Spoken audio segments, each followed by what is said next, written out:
Is your Chevy Colorado's key fob not working reliably? A dead battery is the most common culprit. This video will guide you through a simple DIY battery replacement for 2023-2025 models, saving you time and money compared to dealership service. We'll focus on a straightforward, step-by-step process.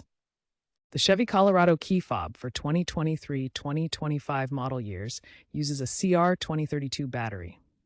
This is a 3-volt lithium coin cell battery, a standard type found in many electronic devices. CR2032 batteries are widely available at auto parts stores, pharmacies, and online retailers.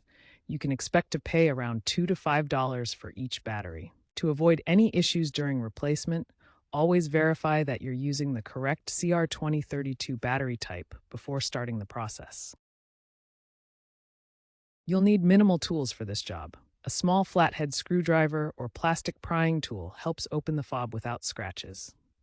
You'll also need a new CR2032 battery, which is the standard type for these key fobs. Some fobs might require a small Phillips head screwdriver, but this is less common. Finally, work in a clean, well-lit workspace to make the process easier and safer. First, locate the small seam on the back or side of the key fob. This is where the two halves of the fob meet and can be separated. Next, gently insert the flathead screwdriver into the seam you located. This tool helps create leverage to separate the halves without damaging the fob. Now, twist the screwdriver gently to pry the fob open. Apply steady pressure to separate the two halves, revealing the internal components and battery. Be careful not to apply excessive force, which could damage the plastic casing or internal components. If your key fob has a physical key attached, remove it before beginning the process. Once the key fob is open, you'll see the CR2032 battery positioned inside the battery holder.